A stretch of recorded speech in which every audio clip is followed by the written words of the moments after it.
dengan tujuan mampu menampilkan perilaku keramah tamahan dalam bekerja yang efektif agar bisa memenuhi kebutuhan dan kepuasan orang lain sesuai dengan tugas dan wewenang yang dimiliki.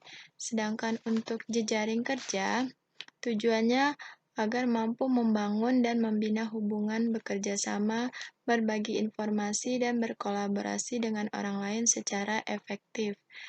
Sedangkan untuk sosial budaya, tujuannya untuk beradaptasi dan bekerja secara efektif dalam masyarakat majemuk. Dan untuk teknologi informasi dan komunikasi, tujuannya agar dapat memanfaatkan teknologi informasi secara efektif untuk meningkatkan kinerja. Untuk profesionalisme, tujuannya agar mampu melaksanakan tugas dan fungsi sesuai dengan tuntutan jabatan.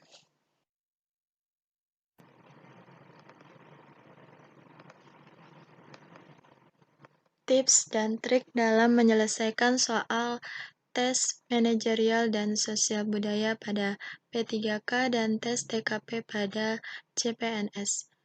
Yang pertama, hati-hati dengan jawaban manis, karena bisa menyesatkan. Setidaknya ada 3 dari 5 opsi yang jawabannya biasa mirip-mirip. Oleh karena itu, perlu benar-benar pahami konteks soal.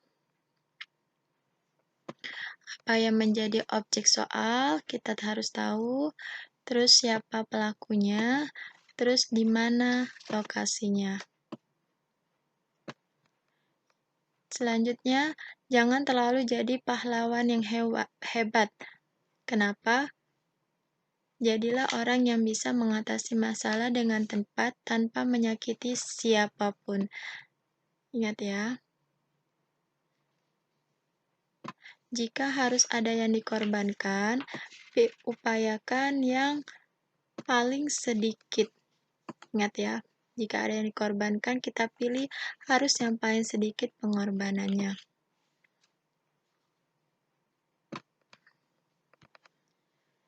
Yang ketiga, usahakan baca sekali langsung jawab. Baca sekali langsung jawab, biar tidak menghabiskan waktu.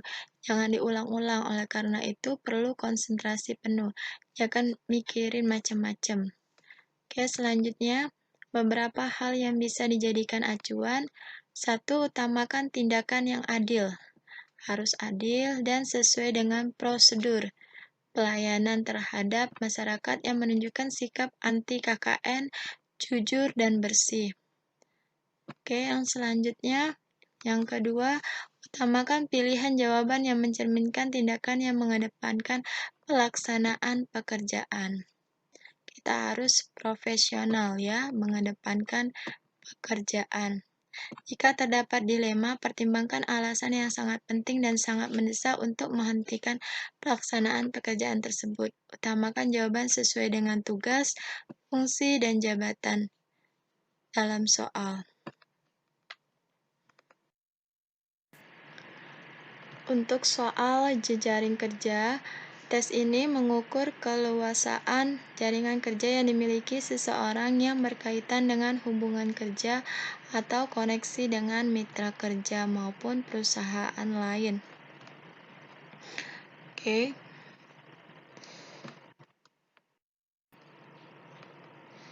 Pilihlah jawaban yang mencerminkan sikap pandai bergaul, pandai menyesuaikan diri, luwes, supel, dan terbuka. Ini untuk jejaring kerja ya. Untuk sosial budaya, sosial budaya merupakan segala hal yang diciptakan manusia dengan pikiran dan budinya dalam kehidupan masyarakat. Tes ini berhubungan dengan unsur kebijakan publik karena berkaitan dengan masyarakat, sikap dan tanggung jawab kita terhadap kebijakan dan aturan yang ada dalam masyarakat. Pilihlah jawaban yang mengarah pada sifat jujur, sifat bersih, tidak melakukan kecurangan, baik yang besar maupun yang kecil. Jadi kita di sini harus bersikap jujur. Oke, selanjutnya untuk soal yang berhubungan dengan teknologi informasi dan komunikasi. Tes ini untuk mengukur keterbukaan Anda dalam mempelajari iptek, ilmu pengetahuan dan teknologi yang dapat mempercepat dan mempermudah pekerjaan Anda.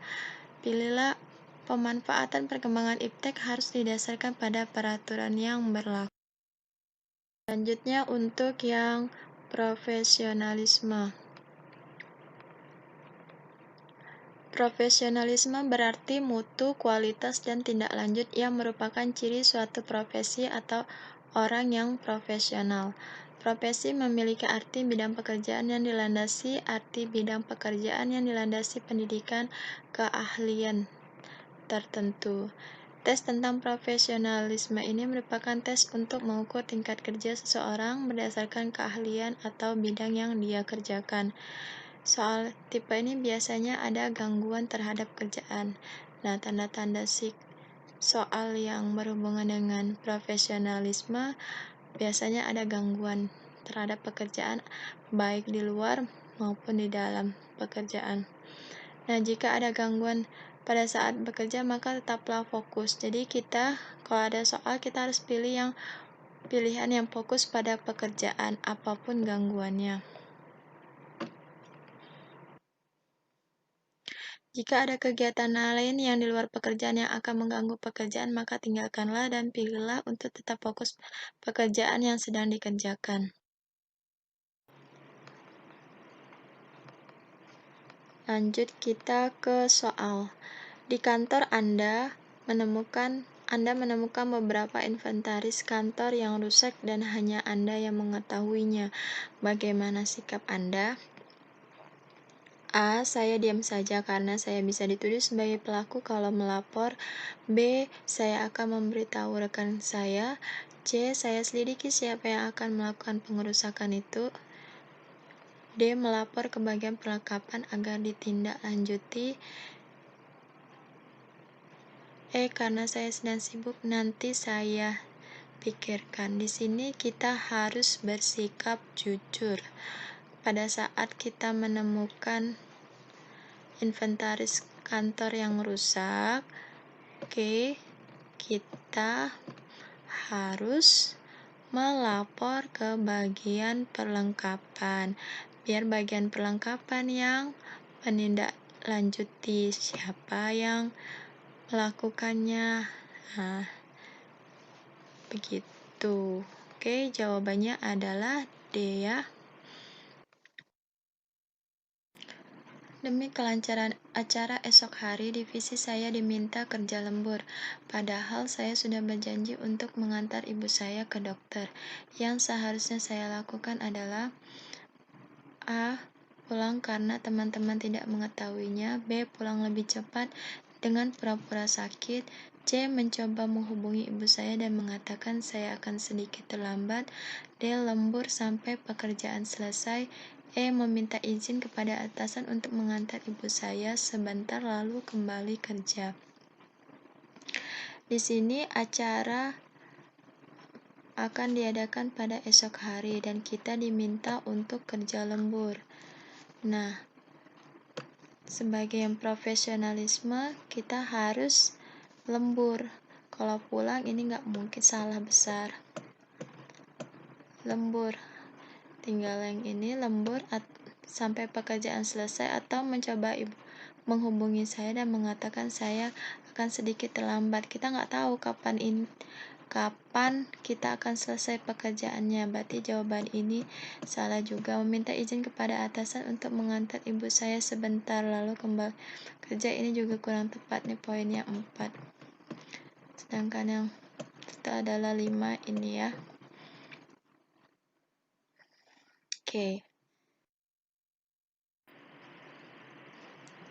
Saat Anda dituduh dan dimarahi oleh atasan, sedangkan hal tersebut tidak sesuai dengan keadaan sebenarnya, yang akan Anda lakukan adalah A. Menanggapi pertanyaan dari siapapun tentang isu-isu tersebut. B. Saya akan berusaha menemukan penyebar isu itu dan membuat perhitungan dengannya. C. Saya akan membiarkannya saja karena nanti juga akan hilang dengan sendirinya. D. Berusaha menjelaskan keadaan yang sebenarnya. Meminta pertimbangan teman dekat saya. Di sini jelas ya, Anda dituduh dan dimarahi, padahal itu tidak sesuai dengan keadaan sebenarnya oleh atasan. Berarti di sini kamu harus menjelaskan keadaan yang sebenarnya pada atasan. Kalau dari siapapun ini salah, cari siapa penyebar isunya juga salah, membiarkannya apalagi, berarti kamu mengiyakan minta pertimbangan dengan teman dekat saya, salah juga.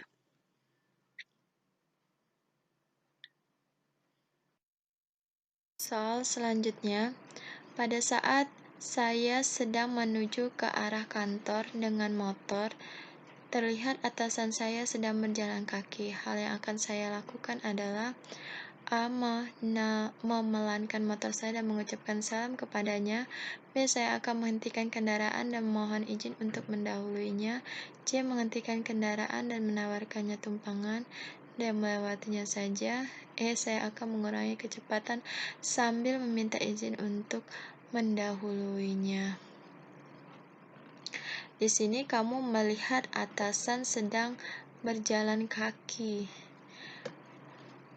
Masa cuma memelankan motor dan mengucapkan salam? Pasti kita harus menghentikan dan menawarkan tumpangan, ya kan? Untuk mencapai tujuan kelompok yang telah ditetapkan, maka sebagai pimpinan, saya A. Tidak mempermasalahkan apakah orang lain mau bekerja dengan baik atau tidak. B. Mendorong orang lain untuk bekerja dengan baik jika diperlukan. C. Mendorong orang lain untuk bekerja dengan baik jika situasi memungkinkan. D. Menstimulasi orang lain untuk mau bekerja dengan baik. Mengajak orang lain bekerja bersama-sama untuk bekerja dengan baik. Ini tidak mempermasalahkan, udah jelas ya. Jadi orang kalau nggak dipermasalahkan berarti dia mau bekerja seenaknya saja. Jelas salah pilihan A. Yang B, jika diperlukan, kata-kata jika diperlukan di sini juga jadi salah. Mendorong orang lain untuk bekerja dengan baik jika situasi memungkinkan juga salah. Jika situasi tidak memungkinkan berarti orangnya tidak bekerja baik, berarti salah ya. Menstimulasi orang lain untuk mau bekerja dengan baik, berarti kalau nggak ada stimulus juga nggak bisa bekerja dengan baik, ini juga salah. Jadi yang bagus adalah mengajak orang lain untuk bersama-sama bekerja dengan baik ya, sebagai pemimpin seperti itu. Dalam kaitannya dengan perubahan, saya dinilai sebagai seseorang yang A. Mudah menyesuaikan diri dengan lingkungan baru. B. Butuh waktu untuk bergaul secara akrab dengan orang lain. C. Mempunyai keinginan tinggi untuk mengetahui kegiatan orang lain. D. Cenderung kurang adaptif terhadap perubahan. Mempunyai pergaulan yang tidak luas di masyarakat. Kalau dengan perubahan, jelas di sini jawabannya adalah kita harus bisa menyesuaikan diri dengan lingkungan baru. Ya, ini udah jelas jawabannya. Kalau ini butuh waktu, berarti di sini dia nggak bisa menyesuaikan diri. Salah ya. Punya keinginan tinggi untuk mengetahui kegiatan orang lain. Di sini ada kegiatan orang lain, maksudnya apa ya kan? Oke. Cenderung kurang adaptif sama juga, berarti dia nggak bisa menyesuaikan diri. Pergaulan tidak luas sama ini. Jadi di sini jawabannya jelas, yaitu yang benar adalah A.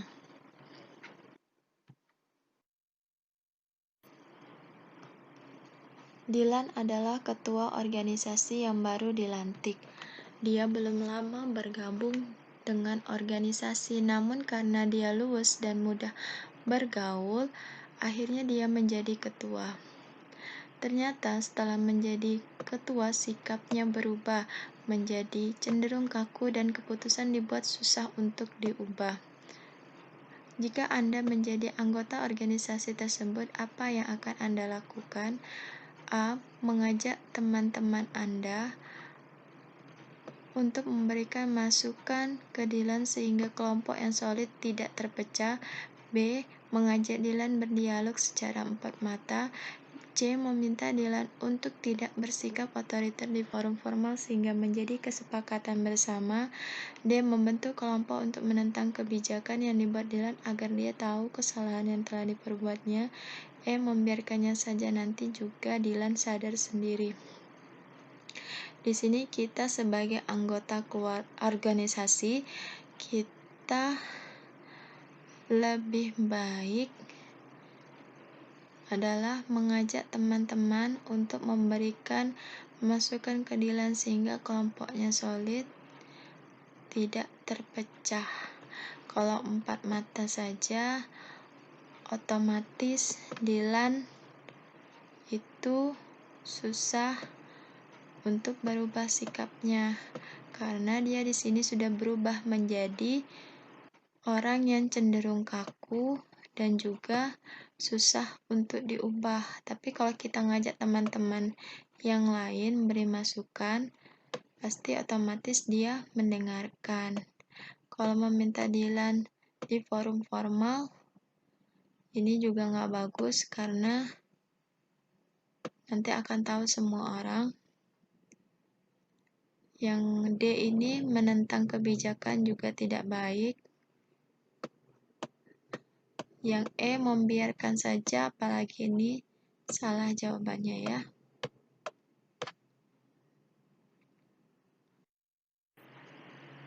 Ketika saya menjadi panitia kegiatan sekolah, saya akan menggalang dana dengan cara A. Menggerakkan teman-teman untuk mencari dana. B. Mencari sponsor yang mendukung keberhasilan acara. C. Mengajukan proposal kegiatan sekolah. D. Menghubungi sponsor yang sudah saya kenal. E. Meminta sumbangan kepada orang tua. Di sini kita adalah sebagai panitia kegiatan sekolah. Berarti di sini kita punya teman-teman. Berarti kita harus menggerakkan teman agar sumber dana itu lebih banyak. Ya. Kalau kita sendiri yang mencari sponsor, berarti otomatis salah. Mengajukan proposal juga boleh, tapi belum tentu proposalnya itu disetujui atau enggak. Kayaknya kita harus gerakan teman-teman juga, menghubungi sponsor juga sedikit, ya. Terus meminta sumbangan pada orang tua ini nggak boleh ya. Oke, next. Jika jadwal yang biasa Anda lakukan diubah, apa yang akan Anda lakukan? A. Biasa saja dan melakukannya. B. Merasa tertantang, bersemangat, dan segera menyesuaikan diri. C. Marah dan mengeluh. Ini udah jelas salah ya. Masa kita ngeluh sih? Padahal jadwalnya diubah biasa aja. D. Panik dan merasa gelisah. Ini juga jelas salah. Yang E. Mencari teman lain yang mengalami hal serupa. Ini apalagi jauh. Tinggal kita pilih jawabannya antara A sama B. Jika jadwal yang biasa Anda lakukan diubah, berarti Anda harus merasa tertantang, bersemangat, dan segera menyesuaikan diri agar lebih baik. Kalau biasa saja berarti Anda nggak ada sifat semangatnya.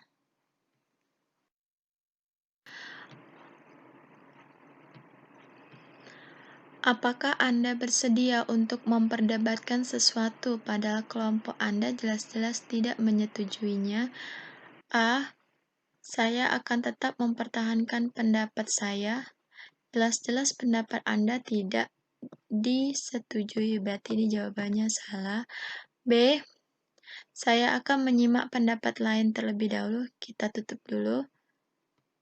C. Saya akan berpikir ulang dan mencari jalan tengah. Kita juga tutup dulu. D. Saya akan mengalah saja. Ini jelas salah. E. Saya akan mengumpulkan teman terlebih dahulu untuk menyuarakan pendapat saya. Ini jelas salah. Tinggal kita pilih antara B sama C. Apakah Anda bersedia? Di sini kita ditanya apakah kita bersedia memperdebatkan sesuatu. Padahal walaupun kelompok Anda tidak menyetujuinya. Nah, kalau di sini jawabannya kita lihat yang B, saya akan menyimak pendapat lain, berarti Anda tidak ada pendapat. Saya akan berpikir ulang dan mencari jalan tengah, berarti ini ada solusinya ya. Nah, ini.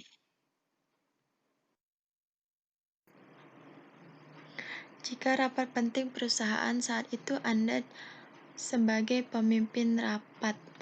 Jika di sini adalah pemimpin rapat Anda, jika rapat itu gagal, ingat ya, jika rapat gagal, maka perusahaan akan mengalami kerugian besar. Karena menyangkut kerjasama perusahaan dengan mitra dan saat itu Anda mendapatkan kabar dari CS perusahaan bahwa istri mengalami kecelakaan dan koma. Sikap Anda adalah A. Menghentikan rapat karena nyawa istri suami lebih penting. B. Menunjuk bawahan untuk menggantikan Anda sebagai pemimpin rapat. C. Mengirim utusan ke rumah sakit untuk melihat kondisi pasien. D. Tetap melanjutkan rapat dan segera ke rumah sakit setelah rapat selesai. E. Menunda rapat sampai besok. Kalau menghentikan rapat jelas salah ya, karena ini perusahaan nanti akan mengalami kerugian besar. Menunjuk bawahan juga nggak boleh, karena kamu di sini adalah sebagai pemimpin rapat yang memegang peranan penting. Tetap melanjutkan rapat dan segera ke rumah sakit setelah rapat selesai. Di sini kita nanti tidak fokus, berarti salah. Menunda rapat sampai besok, apalagi ini salah. Yang bagus adalah kita mengirim utusan ke rumah sakit untuk melihat kondisi agar bisa nantinya kita tahu kondisi istri atau suami kita yang mengalami kecelakaan. Selanjutnya setelah rapat baru kita ke rumah sakit. Itu jawaban yang terbaik.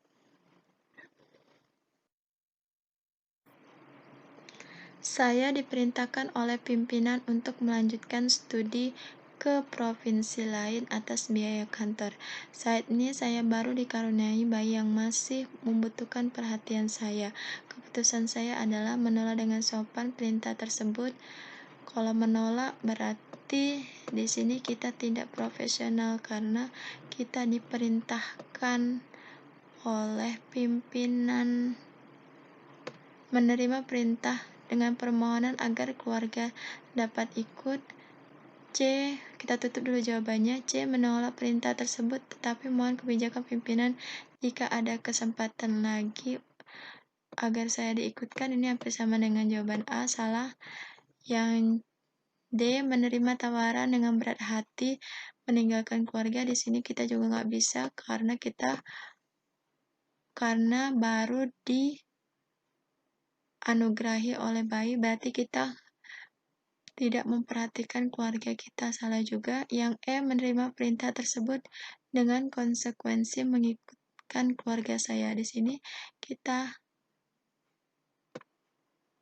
profesional, dalam arti kita tanggung jawab sebagai sebagai karyawan yang diperintahkan oleh pimpinan dan juga sebagai kepala keluarga. Ya, jadi jawaban lebih tepat adalah E. Kalau yang B, menerima perintah dengan permohonan agar keluarga dapat ikut, ini bukan tanggung jawab perusahaan. Ya, konsekuensi keluarga ikut itu adalah konsekuensi yang harus kita terima, itu kita yang nanggung.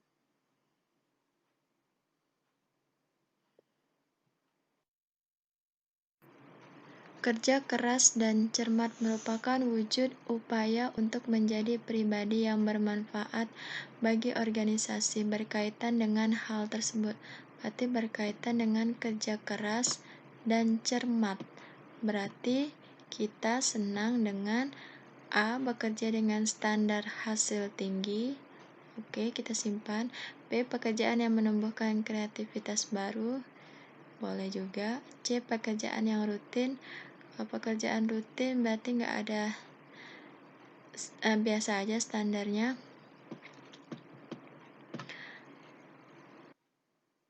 Nggak ada semangat. D. Pekerjaan yang menantang. Boleh. Pekerjaan tanpa mengenal lelah dan pamrih. Ini jauh. Nggak mungkin kita bekerja tanpa istirahat, apalagi pamrih. Pamrih nggak mungkin kita kerja tanpa ada gaji. Di sini kita kerja keras, kita tandai adalah kerja keras dan cermat. Kalau kerja keras dan cermat berarti standarnya pasti tinggi, ya. Karena kita harus selain kerjanya secara rutin juga harus teliti. Kalau kreativitas baru belum tentu kita kerja keras, nggak ada tanda-tanda kerja keras dan cermat, nggak ada. Kerjaan menantang juga nggak ada. Jadi jawabannya adalah A. Saya menggunakan kendaraan dinas tanpa sepengetahuan kepala kendaraan pada hari libur. Secara tidak sengaja saya menabrakkan kendaraan tersebut. Tindakan saya adalah A. Diam-diam, berarti di sini jelas nggak tanggung jawab. B. Membawa kendaraan tersebut ke bengkel, melaporkan kejadian tersebut kepada pimpinan, serta menyerahkan segala keputusan pada pimpinan. Mencoba memperbaiki sendiri, nggak mungkin ya. Yang D. Melaporkan kejadian tersebut kepada pimpinan dan siap menerima hukuman dari pimpinan tersebut. Yang E. Membawa kendaraan tersebut ke bengkel atas biaya pribadi dan mengembalikannya dengan diam-diam. Diam-diamnya ini juga salah. Berarti tinggal kita lihat antara B sama D. B sama D ya. Melaporkan kejadian tersebut kepada pimpinan. Berarti kita nggak memperbaiki dulu. Jadi jawabannya yang tepat adalah yang B.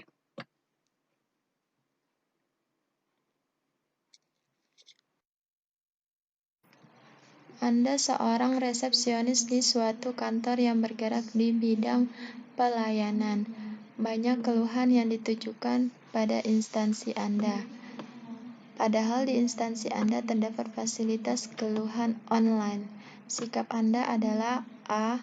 Menerima keluhan para konsumen sembari mengajarkan cara menyampaikan keluhan secara online. Oke, kita tutup dulu jawabannya. B. Menerima dan menanggapi keluhan sembari mengajarkan cara menyampaikan keluhan secara online. C. Menerima dan menyelesaikan keluhan konsumen sambil menanyakan apakah ada kesulitan saat menyampaikan keluhan tersebut. D. Menyelesaikan keluhan konsumen sambil menanyakan apakah ada kesulitan saat menyampaikan keluhan secara online. Di sini kalau yang A tidak ada tanggapan, nggak menanggapi keluhan, berarti diam saja, hanya menerima. Padahal kita harus nanggapin. Oke, menerima dan menyelesaikan keluhan. Keluhannya kan udah ada online, berarti ini jawabannya salah. Menyelesaikan keluhan konsumen sambil menanyakan.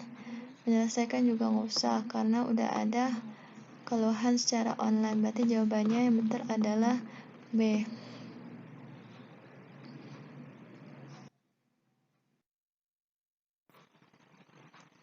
Ketika Anda bersama salah seorang rekan setim kerja Anda melakukan kunjungan ke kantor klien, ada salah satu klien yang tidak profesional. Ada klien yang tidak profesional, maka Anda A. Meminta rekan Anda untuk lebih mahir dalam bernegosiasi. Ini rekan Anda, berarti salah ya. Pak minta rekan. B. Melaporkan klien tersebut kepada atasan Anda. Ini juga salah, melaporkan klien. Yang C, melaporkan klien tersebut kepada pihak yang berwajib, sama juga. D, mencoba untuk tetap bisa mencari informasi walau Anda mengancamnya. Ada kata-kata mengancamnya. Yang E, mencoba untuk tidak terlalu kaku dan angkuh dalam menggali informasi dari klien tersebut sehingga ia lebih profesional. Berarti kita di sini ada upaya di sini ya. Jangan angkuh informasi dari klien tersebut karena di sini kita melakukan kerjasama. Oke, jawabannya E ya.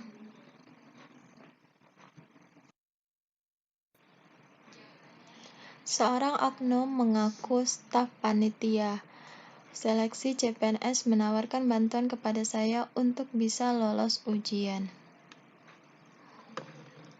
Memberikan dana dengan jumlah tertentu. Sikap saya adalah menerima tawaran tersebut karena persaingan ketat dan kesempatan lolos sangat kecil. Berarti ini kita udah curang ya.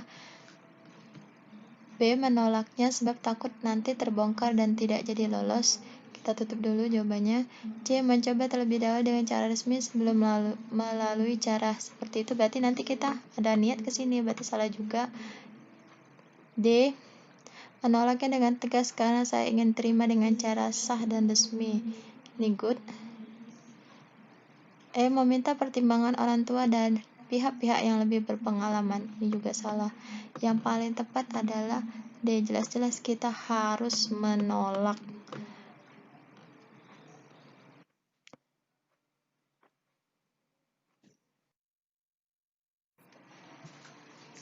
Banyak pegawai di kantor saya tidak mematuhi peraturan tentang larangan menggunakan fasilitas internet kantor.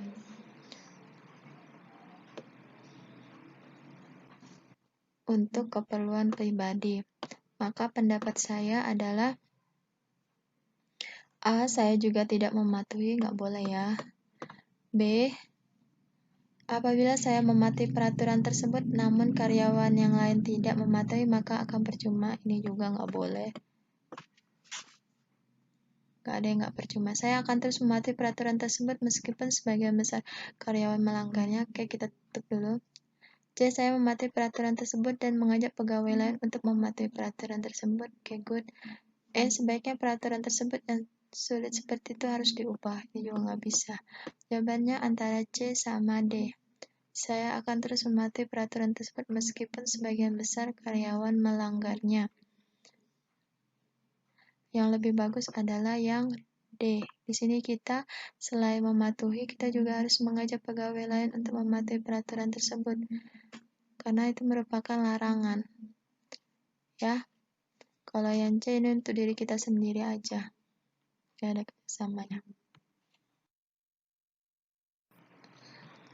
Suatu hari kantormu mendadak mengadakan lembur bekerja sampai malam karena ada deadline. Di sini ada deadline. Makanya harus lembur. Pekerjaan yang harus diselesaikan pada hari itu juga. Sedangkan kamu ada pekerjaan sampingan yang sudah terjadwal sebelumnya dan rutin kamu lakukan. Dalam situasi tersebut, kamu akan A, mohon izin kepada atasan untuk tidak ikut lembur karena sudah ada banyak teman yang lembur. Itu nggak boleh ya. Kita berarti nggak profesional. B, mengerjakan pekerjaan sampingan karena sudah terjadwal sebelumnya. Ini juga nggak boleh.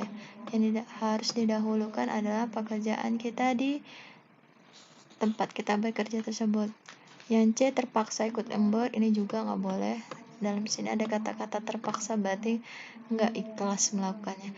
D, ikut lembur karena merupakan tanggung jawab sebagai karyawan. Oke. Yang E, ikut lembur sambil melakukan pekerjaan sampingan. Nggak boleh, harus selesaikan dulu pekerjaan kita di kantor, baru selesai kita kerjakan sampingan. Ini juga salah. Jadi jawabannya benar adalah yang D. Anda bekerja sebagai juru masak. Di sini kamu adalah juru masak alias koki di restoran. Ketika restoran sedang ramai, tiba-tiba saudara Anda datang meminta tolong Anda untuk mengantarkan bandara. Lalu situasi di sini sedang ramai. Tiba-tiba saudara datang. Sikap Anda adalah meminta izin, ini jelas salah ya. Karena orang restoran aja udah ramai, pasti otomatis pesanan banyak, maka kita harus masak lebih cepat. B. Meminta izin pemilik restoran yang juga nggak bisa.